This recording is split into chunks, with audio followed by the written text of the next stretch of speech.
이사야 41장 8절에서 16절 같이 한 목소리로 합독합니다. 그러나 나의 종 너 이스라엘아, 내가 선택한 야곱아, 나의 친구 아브라함의 자손아, 내가 땅 끝에서부터 너를 데리고 왔으며 세상의 가장 먼 곳으로부터 너를 불러냈다.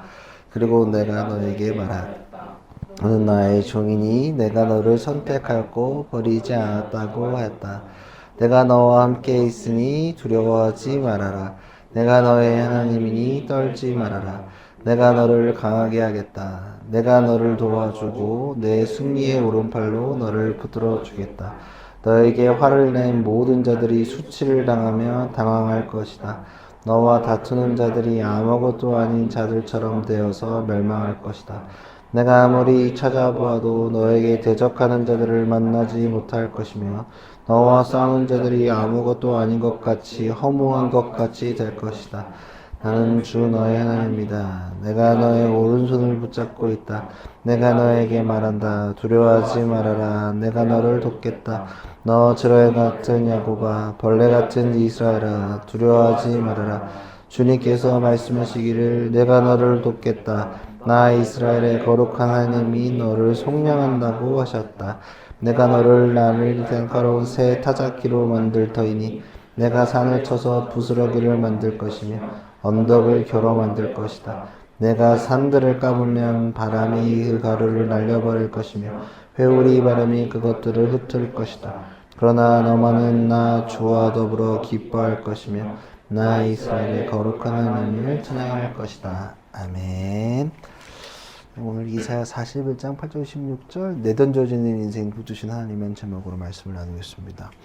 그 이사야 40장 41장은 여러분들 좀 익숙한 거가 많습니다. 왜냐면 뭐 저번 주도 그렇고 오늘 것도 그렇고 아마 여러분들이 말씀 뽑기 하면서 많이 봤던 그 것들, 그리고 되게 이제 그 뭐랄까 목사님들이 자주 이제 40장 41장 두 개를 가지고 설교 엄청 많습니다. 그래서 아마 다 익숙한 내용이긴 한데, 그래서 한번 좀 저번 주도 한번 쭉 저저번 주부터 41장까지 왔는데 한번 잘 보겠습니다. 시간은 상황에 따라서 다르게 느껴진다고 생각합니다. 아마 시간을 기억에 의지해서 판단하고 느끼기 때문인 것 같다고 저는 생각을 합니다. 고통 속에서는 시간이 참 느리게 가고 기쁨 속에서는 빠르게 갑니다. 그래서 먼 길을 빨리 가려거든 사랑하는 사람과 함께 가라라는 격언이 있는지도 모르겠습니다. 시간이 좋아하는 사람 또 혹은 상황에 따라 다르게 느껴지기 때문에 그렇습니다. 특히나 사람은 만각의 동물이기 때문에 기억이 어디에서부터 시작하냐에 따라서 그 시간을 느끼는 게 다르지 않을까 생각해 봅니다. 지금 돌이켜 생각해 보면 저는 초중고 12년 개근을 했습니다. 길다면 긴 시간을 보냈지만 지금 느끼는 것을 기준으로 시간을 판단해 보면 그리 길게 느껴지지는 않습니다. 10대와 20대를 보내고 30대 후반에 진입한 지금의 저의 상황 속에서 어찌되었던 시간은 흐르고 있다는 것은 분명합니다. 그리고 동시에 시간은 흐르고 있지만 느껴지는 개인적인 결과값은 다르다는 것은 변함없는 사실 같습니다. 시간은 정량대로 흘러갔겠지만 그 안에 담겨진 상황과 상황에 따라서 달리 느껴지는 것은 부정할 수 없습니다. 그러니까 시간은 뭐 일정하게 흐르지만 상황에 따라서 묘하게 다르게 느껴지는 건 분명한 것 같습니다. 정말 뭐 군생활 뭐 길다면 길고 짧다면 짧게 느낄 때도 있고, 또 저도 돌아보면 좋아하는 사람들이랑 시간보다 그렇게 빨리 가는데 싫어하는 사람들이랑 뭐 하나 회의하는 것 자체도 막 30분 회의하는 것도 고통스러울 때가 있단 말이에요. 그러니까 되게 상황에 따라서 사실 시간이 뭐 물론 정량은 가지만 사람이 느끼는 거는 분명하게 다른 것 같습니다. 하이데거 철학자기라도 되는지 모르겠는데 하이데거는 인간은 내던져진 존재라고 했습니다. 피투성인 존재, 세상에 던져진 존재라고 이야기했습니다. 독어로 게보르펜하이트라고 했습니다. 피투성이라고 했습니다. 그러니까 독어로 이 사람은 세상을 좀 이해했을 테니까 독어를 좀 보면 요거 이제 이 독어의 게보르펜하이트를 보면 던지다의 수동태 명사가 있습니다. 그러니까 던져짐을 당한 상태라고, 그러니까 본인 상관없이 세상에 던져진 상태라고 얘기합니다. 그러니까 사람은 세상에 던져졌다. 그 안에는 조금 멋있게 좀 철학적으로는 비자발성이 담겨져 있습니다. 그러니까 무슨 말이냐면 인간은 누구도 자신의 부모나 성별, 외모, 태어난 시대, 국가를 선택하지 않았습니다. 눈을 딱 떠보니까 21세기 한국이라는 세상으로 해서 좀 놓여져 있고, 혹은 전쟁 중인 어느 나라라는 상황 속에서 내전져 있다는 사실입니다.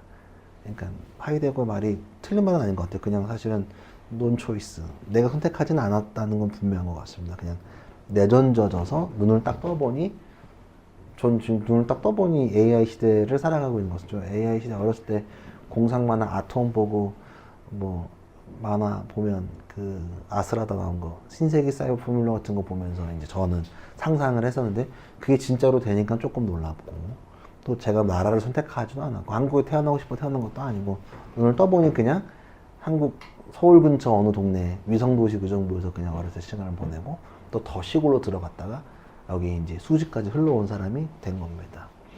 그래서 인간은 상황 속에서 좀 구속되는 게 있습니다. 그러니까 내가 선택하지 않은 이 조건, 뭐 가난, 질병, 시대적 비극 같은 것들이 나의 삶을 강력하게 구속을 합니다. 그래서 인간은 근원적으로 내전져져 있기 때문에 가지고 있는 속성을 하이데거는 뭐라고 판단했냐면 불안입니다. 불안.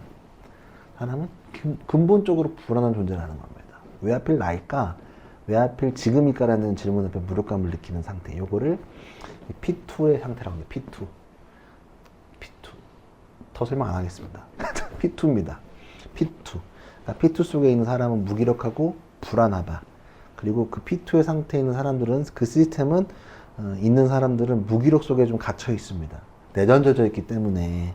그러면, 그리고 기본적으로 내던져 있는 사람은 불안하기 때문에 어떤 게 되냐면, 나는 숙소이기 때문에, 나는 포로이기 때문에, 못생겼기 때문에, 나는 결핍이 있기 때문에 등등의 이야기를 하면서 그 던져진 상태에 갇혀 있게 됩니다. 그러면 이게 어디까지 가냐면 허무주의에 빠질 수 있습니다. 내가 그냥 내던져져 있기 때문에. 요즘 그래서 젊은 애들이 굳이라는 말을 한다거나, 제가 제일 싫은 말 요즘에 굳이, 이거는 정말 싫은 말. 요즘 굳이 좀 이렇게 해나가야 되는데 요즘에. 그래서 요즘 저도 좀 다큐멘터리나 추진글식품 같은 거 보면, 또 제가 우리 교회는 청소년이 아주 건강한 상태로 있지만 다른 교회들 얘기 들어보면 조금 시골로 내려가면, 약간 시골이라고 하면 완전 시골이 아니라 약간 중소도시들에 있는 전도하나 목사들 얘기해 보면 정말 상황이 쉽지 않더라고요. 그러니까 노동에 대해서 평가전하거나 일확천금만을 쫓는 상황들이 많고, 청소년 도박 심하다고 하죠. 그리고 어설프게 다 유튜브 배워가지고 막 폰지 사기를 또 지네끼리 또 치더라고. 뭐만 하면 부모님께 뭐 돈 드릴 수 있고, 뭐 자꾸 다단계 형태의 어떤 무언가를 한다거나, 노동 없이 그냥 비트코인 투자해가지고 빵 터지면 하고, 근데 그거를 이제 막 도박판이 되니까 정부에서 누르면 정부 욕하고, 계속 지네가 노동하지는 않고 계속 그 소리만 하고 있는, 계속 내가 노동해서 버는 거에 대한 격하. 뭐하러 그거 굳이 해? 그러니까 P2의 상태에 있습니다. 그러니까 계속 평가절하거나, 왜냐면 저는 근본적으로 허무주의에 있기 때문에 그렇습니다. 그러니까 지금 이래서 뭐해? 그러니까 요즘 좀 그렇잖아요. 이래서 뭐해? 공부해서 뭐해라는 그런 사람들이 하는 말이, 공부는 이미 끝났다. AI 시대에서 공부 이제 끝났다. 또 공부해야 될 것 같은데 저는 공부 이제 끝났다. 뭐는 언어는 필요 없다. 뭐 이런 등등의 얘기들을 막 할 수도 있지만, 그 P2의 상태만 있는 사람은 그렇게 이제 자꾸 허무주의에 빠질 수 있다는 겁니다. 그래서 이제 하이데거가 얘기하는 건 뭐냐면 기투로 놔야 된다. P2에서 기투로.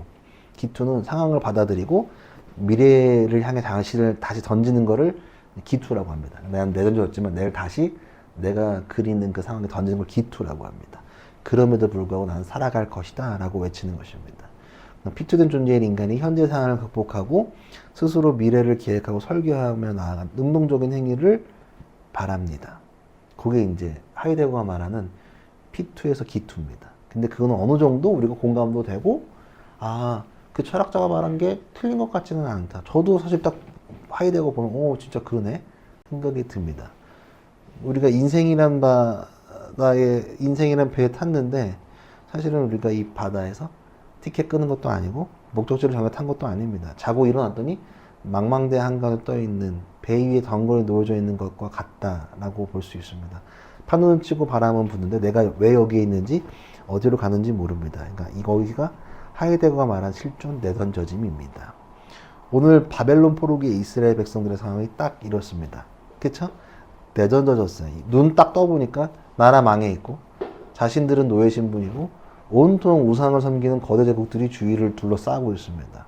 그들이 선택한 적 없는 절망적인 상황 속에 덩그러니 내전저진 피투의 상태가 이스라엘 백성들한테 있습니다. 이스라엘인 것도 포로인 것도 고통 속에 있습니다. 당시 세상은 흑수저로 태어난 내전저으니 절망해라라고 말합니다. 이스라엘 사람들한테. 똑같습니다. 이스라엘 우리를 이해도 됩니다. P2의 내전저진 사람들한테는 시스템을 말합니다. 우울하게 있어라. 올라오지 말아라. 너는 밑에서 나를 바쳐라. 너희들은 개 돼지들이다. 왜 계층을 깨려고 하느냐라고 말할 수 있습니다. 여기서 이런 상황 속에서 조금 더 깨어있는 사람까지는 기투까지는 이야기할 수 있을 것 같습니다. 그쵸? 기투까지 얘기할 수 있으면 야 능동적으로 한번 해보자. 다음으로 나아가보자 라고 얘기할 수 있습니다. 그러나 여기서 우리가 또 경계해야 되는 건 뭐냐면 성경 속에서 기투까지 가는 사람들은 많이 있습니다. 그러나 기투까지 가면 거기 경계될 건 뭐냐면 하나님 없는 노력은 아주 쉽게 우상이 될 수 있습니다. 그러니까 나를 사랑하는 거가 나쁜 말은 아닌데 나를 너무 사랑하면 그것도 종교가 될 수 있습니다. 자기 애에만 빠져 있으면 그것도 문제가 됩니다. 그러면 이제 난리가 또 납니다. 자기 애가 너무 높은 거는 사이코패스나 소시오패스가 될 수도 있습니다. 뭐 반대로 너무 자기를 혐오해서 될 수도 있겠지만 여하튼 두 개 다 그 경계를 조심해야 하는 사실입니다. 그러니까 결국 자신을 의지하게 되어서 하나님을 지우게 됩니다. 그러니까 스스로의 결단으로만 될까? 라고 얘기하고 하이데거는 야 그럼 네 스스로의 결단해라. 그래서 네가 능력의 세상을 열어라 라고 얘기하지만 성경은 더 나아가서 더 위대한 말을 합니다. 그러니까 오늘 본문이 그 얘기입니다. 지금 하이데거의 상황인데 기투까지는 오케이. 그러면 성경은 야 기투가 끝이 아니야.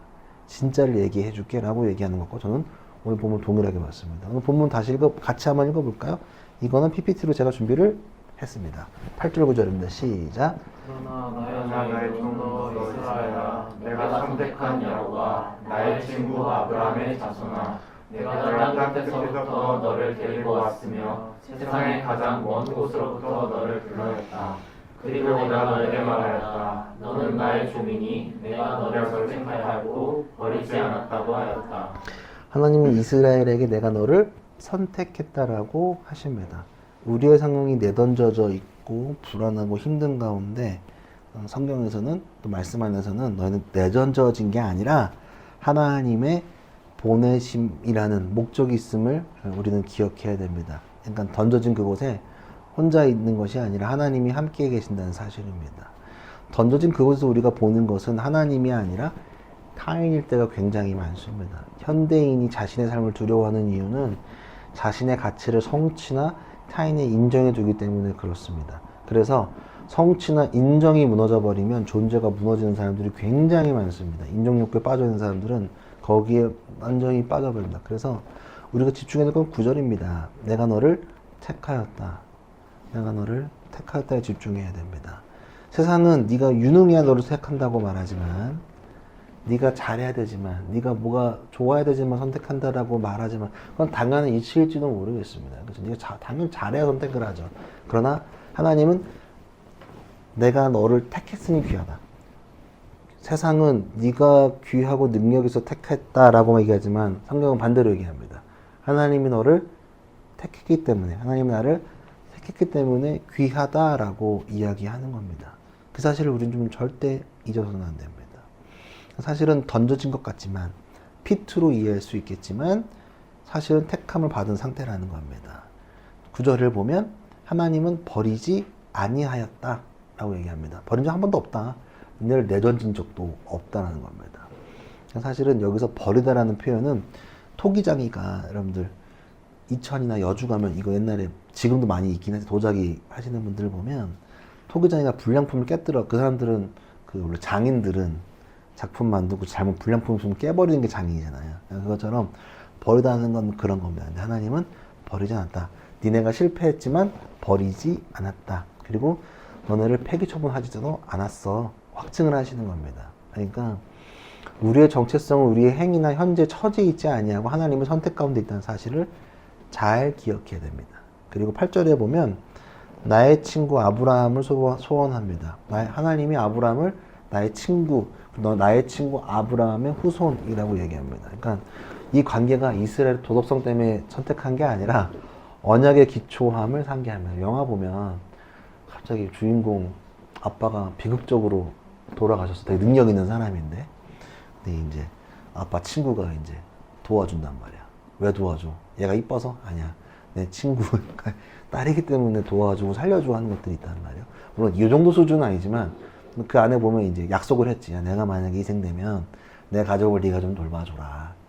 서로 우리 약속하자. 그래서 남자들은 술 먹으면서 뭔가 아마 하는 게 영화나 드라마 속에 나오잖아요.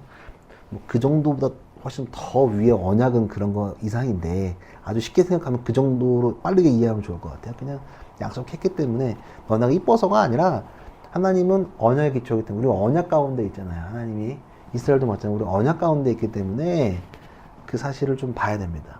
그리고 잊지 마셔야 합니다. 그러니까 실패 때문에 하나님 우리를 절대 버리지 아니하신다. 하나님은 실패한 자를 고쳐 쓰시는 분이 아니라 실패한 상태 그대로를 나의 것이라고 말하기 때문에 그렇습니다. 그러니까 교회에서 보면 자꾸 나를 고쳐서 써달라고 얘기하는데 그냥 성경이나 말씀 가운데 보면 우리를 고쳐 쓰시는 게 있는 그대로 닫혀진 상태 그대로 망가진 상태 그대로 쓰신다는 사실을 잘 한 번도 좀 기억했으면 좋겠습니다. 그러니까 내가 무언가를 잘났기 때문에 나를 선택하시는 게 절대 아니다 라는 겁니다. 10절에서 13절까지 본문 좋게 이것도 PPT로 제가 준비했습니다. 읽어보자. 시작. 내가 너와 함께 있으니 두려워하지 말아라. 내가 너의 하나님이니 떨지 말아라. 내가 너를 강하게 하겠다. 내가 너를 도와주고 내 승리의 오른팔로 너를 붙들어 주겠다. 너에게 말을 낸 모든 자들이 수술에 당하며 당황하여 쏟아할 것이다. 너와 다투는 자들이 아무것도 아닌 자들처럼 되어서 멸망할 것이다. 내가 아무리 찾아봐도 너에게 대적하는 자들을 만나지 못할 것이며 너와 싸우는 자들이 아무것도 아닌 것 같이 허무한 것 같이 될 것이다. 나는 주 너의 하나님이다. 내가 너의 오른손을 붙잡고 있다. 내가 너에게 말한다. 두려워하지 말아라. 내가 너를 돕겠다. 10절에 보면 5개의 강력한 동사가 나옵니다. 내가 함께한다. 내 하나님이 된다. 굳세게 한다. 도와준다. 붙들어준다. 두려워 말라. 이 명령어는 뭐냐? 명령어입니다. 두려워 말라. 이건 명령이에요. 그러니까 제가 쫄지 말라고 하는 게 믿음을 쫄지 말라고 하는 게 이런 거예요. 명령이에요. 두려워하지 말라. 왜냐면 상황이 좋아질 거기 때문에 두려워하지 말라는 게 아닙니다. 잘 보세요. 10절을. 뭐 때문에?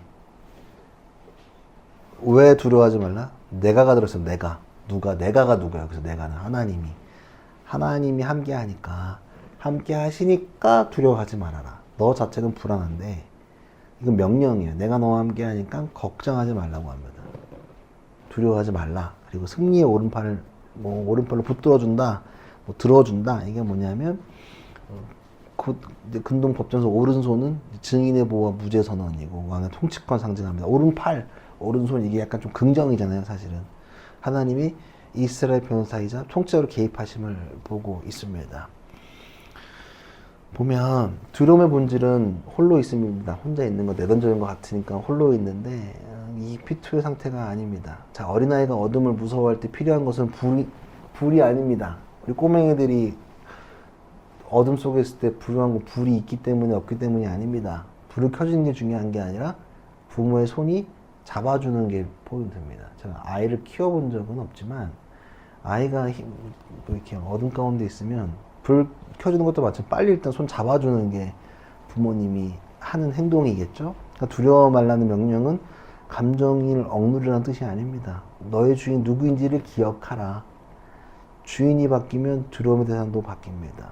우리가 원치 않는 고난의 현장, 바벨론 같은 곳에 내던져졌을 때 우리 혼자가 아니라는 겁니다. 두려워하지 말라. 내가 너와 함께 함이라라는 약속이 있기 때문에 여러분들 두려워하지 마십시오. 이것은 저의 권면이 아니라 하나님의 명령입니다. 왜냐하면 조상민이 있기 때문에 나와 함께 하면 이제 좀 불안하셔야죠. 근데 하나님이 함께 하시면 두려워할 게 없다는 사실을 잘 기억했으면 좋겠습니다. 14에서 16절입니다. 준비되어 있습니다. 함께 보시겠습니다. 시작. 너 조약 같은 야곱아 벌레 같은 이스라엘아 두려워하지 말아라. 주님께서 말씀하시기를 내가 너를 돕겠다. 나의 이스라엘이 거룩한 하나님이 너를 속량한다고 하셨다. 내가 너를 나의 날카로운 새 타작기로 만들 터이니 내가 산을 쳐서 부스러기를 만들 것이며 언덕을 겨루 만들 것이다. 내가 산들을 까물면 바람이 그 가루를 날려버릴 것이며 회오리 바람이 그것들을 흩을 것이다. 그러나 너는 나 주와 더불어 기뻐할 것이며 나 이스라엘의 거룩한 하나님을 찬양할 것이다. 여기서 이제 지렁이가 나옵니다. 너 지렁이 같은 야곱아. 지렁이가 히브리어로 톨라트입니다. 톨라트. 이게 이제 우리말 성경은 버러지 또는 지렁이로 번역을 했는데 언어의 의미가 조금 더 처럼 이게 우리가 생각하는 그 지렁이가 아닙니다. 사실은 모양이 우리 이렇게 막 그게 아니라 이 단어는 이제 진홍색 염료를 추출한 벌레 뜻 사진인데 이제 증거서 크게 안 했거든요. 그냥 그 나무벌레 같은 거 그 나무에 붙어서 알 낳고 죽는데 그것도 이제 죽을 때 몸이 터지면서 붉은색 액체를 쏟아내면서 이제 새끼들을 물들이고 죽는다고 합니다. 이 벌레는 방어 능력이 제로라고 합니다. 찾아보니까 껍질도 가시도 독도 없습니다. 그냥 밟으면 툭 터져 죽는 생명체라고 합니다. 그러니까 이 사람들이 이 벌레를 징그럽게 여기거나 하찮게 여겨서 피해가거나 밟아버린다는 거. 그러니까 벌레를 밟아버리는 벌레. 너 지렁이 같은 야곱아라고 얘기하는 건 뭐냐면 니네 상황이 벌레 같다. 그러니까 밟히는 존재들, 완전 밑바닥에 있는 그런 존재라는 것을 비유적으로 얘기하는 겁니다. 왜냐하면 당시에 포로로 끌려간 이스라엘의 상황이 딱 그랬으니까. 제국이라는 거대한 발 아래서 밟히면 소리도 못 지르고 터져 죽을 운명이었다는 것을 의미합니다. 정말 벌레처럼 밟혀 죽어도 모릅니다. 당시에는 진짜 죽이는 게 그냥 저거잖아요. 제가 이번 주에 메이드 인 코리아를 다 봤는데 사람 죽이는 거 70년대에 쉽더만. 제가 살아보진 않았지만 정말 그랬다고 하잖아요. 지금은 막 사람 죽이려고 나라에서 공권력을 죽이는 게 사실은 거의 불가능하죠. 죽이면 당연히 안 되고. 근데 당시에는 그냥 쉽게 그렇게 봤다는 사실입니다. 이해되시죠? 그러니까 지렁이 같은 야곱아 한 게 그런 겁니다. 자, 좀 더 나아가서 한번 봅시다. 지금까지 이사야를 보면서 주어를 부를 때 뭐라고 했습니까? 보통 뭐라고 불렀습니까? 그냥 부를 때 이스라엘아, 이스라엘, 너 이스라엘아, 호모, 너 유다야, 뭐 이렇게 했는데 갑자기 4장부터는 뭐라고 부르죠? 너 지렁이 같은 야곱아. 갑자기 이스라엘이 아니라 야곱으로 불러요. 왜 그럴까? 왜 지렁이 야곱이라고 불렀을까? 제 느낌에 딱 야곱하면 뭐 이렇게 성경을 보면 우리는 성경을 볼 때 사전 정보가 있으니까 야곱하면 딱 느낌이 얍삽합니다. 그리고 텍스트가 한국적인 상황 지렁이라 그러니까 우리가 딱 이 지렁이 같이 보이니까 그 지렁이 사실 우리나라 지렁이 나쁜 게 아닌데 좀 생긴 게 징그러울 뿐이지 사실 걔는 굉장히 이로운 지렁이는 이롭잖아요. 사실 우리나라에서 땅 다 돌아다니면서 곡식들 자라면서 지렁이가 없으면 땅이 또 다 죽어요. 되게 중요한데 저는 그래서 얍삽함인 교활함인 줄 알았는데 사실은 지렁이는 교활함이 아니라 성경에서 말하는 지렁이는 짓밟힘이다 라는 사실입니다. 앞서서 본 것처럼 지렁이는 벌레고 방어수단이 없어서 발에 밟히면 그대로 터져 죽는 연약한 상태. 그러니까 야곱아 내가 평생 머리를 굴리고 얍삽하게 살아서 성공하려 했지만 결국 바벨론 포로가 되어 남은 모습이 무엇이냐. 밟히면 죽는 신세 그리고 인간의 노력이 허무한 결말의 상징을 보여준다고 저는 느껴졌습니다. 그리고 구체적으로도 그렇습니다. 왜냐하면 이사야서에서 하나님 백성 부를 때 이스라엘과 야곱으로 불리는데 교차해서 부릅니다. 사실은 야곱이라고 부르는 건 굉장히 의도적으로 부른 겁니다. 왜냐하면 야곱을 옛 자아를 소환한 겁니다. 이스라엘의 전 이름이 야곱이기 때문에 그렇습니다. 야곱하면 사실은 형의 뒤꿈치를 잡고 쌍둥이인데 나온 사람, 그 형의 장자권을 팥죽으로 바꿔서 몸에 털까지 붙여가면서 야비하게 가져간 같은 모습입니다. 이게 어디에 나와 있냐면 그 팥죽 얘기가 아니고 좀 이렇게 이스라엘로 바뀐 얘기가 뭐냐면 창세기 34, 35장 요부터 있습니다. 이게 그때 어떤 일이 있었냐면 상황은 최악이었는데 창세기 34, 35장에 어떤 야곱의 딸 디나가 세겜 땅에서 부끄러운 일을 당했습니다. 그러니까 좀 강간을 당했습니다. 그래서 분노한 야곱의 아들들이 시므온과 레위가 복수를 한답시고 세겜성의 남자들을 몰살시켜 버렸습니다. 당연히 뭐 분노하면 그랬을 것 같아요. 근데 이제 이게 단순히 싸움이 아니라 대학살로 이어진 겁니다. 분노함이 이제 다 풀어버린 거죠. 그래서 이제 그날 밤 세겜성에서 진짜 시체 썩는 데서 피비린내가 진동을 했는데 이제 이러면 옛날에는 딱 그렇게 당하면 다 바로 보복을 하겠죠. 피해 보복이 시작됐는데 주변에 강력한 가나안 족속, 브리스 족속이 이 소식을 두고 가만히 있었을까? 뭐 이방인 이주민 주제에 감히 몰살시켜? 그래가지고 연합군을 결성해 야곱의 일가의 지도를 지워버리려고 이제 작전을 짭니다. 그래서 지금 위기 상황이 벌어졌습니다. 당시에 30절입니다. 그래서 이때 야곱의 심정을 이야기하는데요. 한번 읽어보시죠. 시작. 일이 이쯤 되니 야곱이 시몬과 레위를 나누었다. 너희는 나를 오히려 더 어렵게 만들었다. 이제 가나안 사람이나 그리스 사람이나 이 땅에 사는 모든 사람이 나를 섬기지도 못할 추한 인간이라고 여기게 아니냐.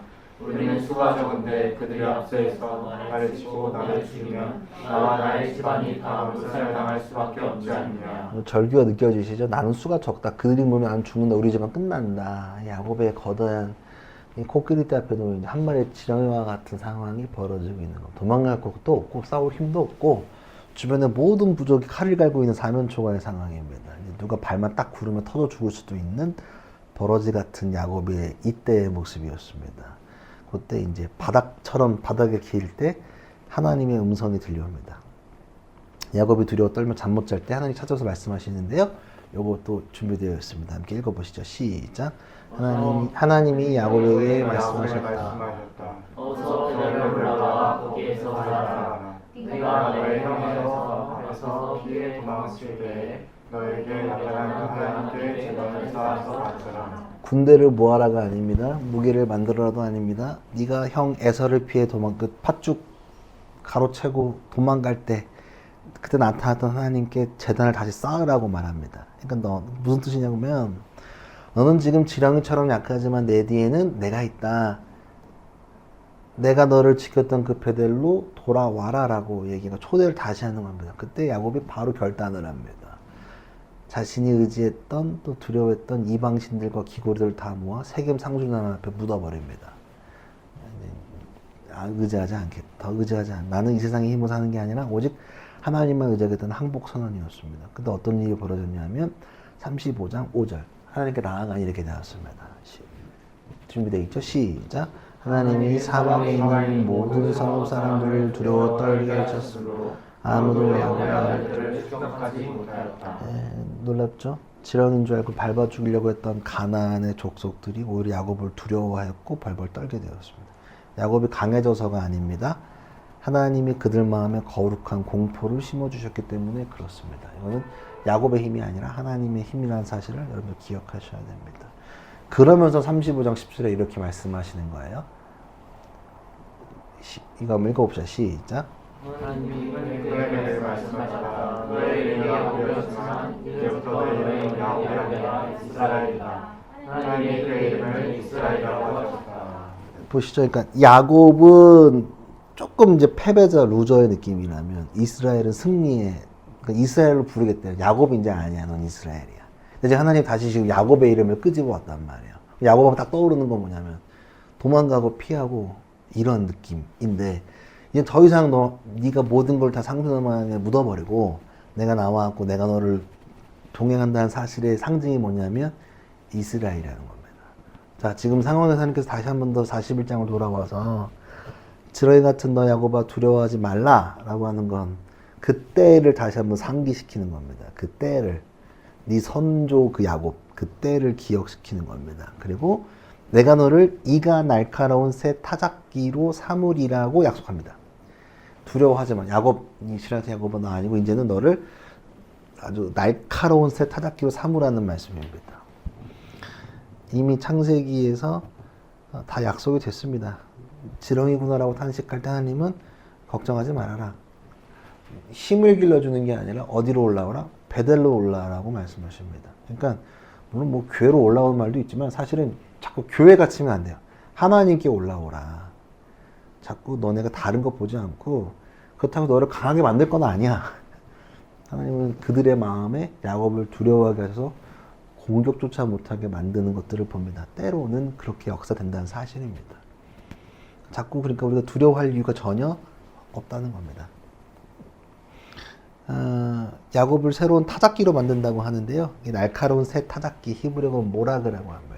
이게 타작기가 오늘날 콤바인 같은 기계가 아니라 이제 고대 팔레스타인에서는 이제 모라그라는 기계가 있는데 이제 사진 속에서 이제 나무 판때기 이렇게 크게 이렇게 이제 이렇게 바닥에 제가 이걸 보면 잘 안 보이죠.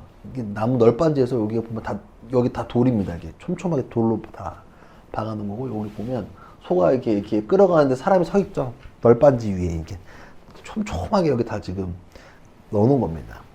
이렇게 보면 여기서 뭔가를 갈라 그러면 돌이 촘촘하고 날카로워야 되는데 하나님이 널 그렇게 쓰겠다. 그러니까 이게 지나가면 곡식들이 다 부셔졌대요. 이렇게 껍질이 벗겨지고 다 쪼개는 건데 하나님 지렁이나 벌레는 강도가 셉니까 약합니까? 껍질도 없다니까.